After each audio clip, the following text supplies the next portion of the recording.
Good afternoon, everyone. You haven't seen my face here for a while because I've been working hard behind the scenes to bring you some special surprises in December. And seeing as it's December 1st, I can officially let the cat out of the bag. And let me tell you, we are doing 24 days of Christmas cookies, treats, and all the delicious bites. I am so excited. We're gonna have a video every single day, the 1st through the 24th. We're gonna let you have your own treats on the 25th. And we're so excited. Everything is delicious. Our first video up today is going to be a fresh ginger cookie with fresh ginger from Elmwood Stock Farm in Georgetown. All throughout these 24 days, we're going to be telling you about the local products we're using in the cookies and treats, and also telling you a little bit behind the scenes about what goes into these local products. I'm so excited to show you. I've been working so hard, and 24 treats, man, I am sugared out, but I'm so excited for you to get to try these recipes. So can't wait for you to follow along. Let's get into today's video. We're going to start off with a bowl of all-purpose flour.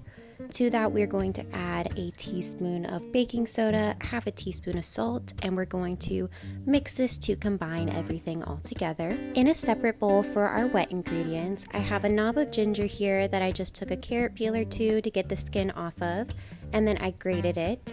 We're going to add some granulated sugar, a little bit of softened butter, and then we're going to use a hand mixer to mix this and break it down until it is a lighter yellow and has a fluffy consistency.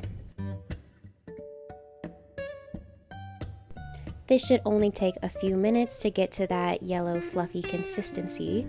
We're then going to add in an egg. I got this one from Thyme Farm in Danville, and then some sorghum, and I got this from Fannin's in West Liberty.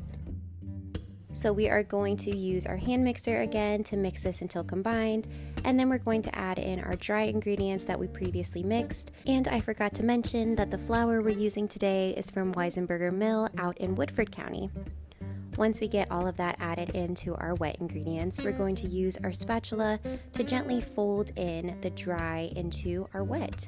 So we're just going to do this very gently. We don't want to overwork our dough, but you also want to make sure that you don't have any dry flour streaks.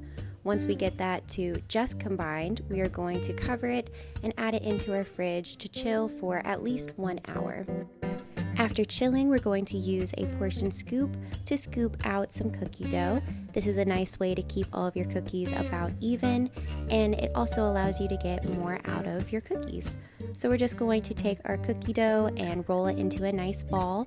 We're going to roll that in some granulated sugar, add it to our baking sheet, and repeat this process until we have completely filled up our tray. Now you want to make sure that you leave about 2 inches between each cookie dough ball, as they will spread a little bit. These are going to go in the oven at 350 degrees for about 15 minutes. When you pull them out, they will rest for a minute on the baking sheet, and then we're going to transfer them to a cookie rack to cool.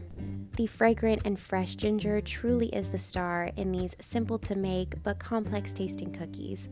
I hope you'll give this recipe a try. It is truly delicious.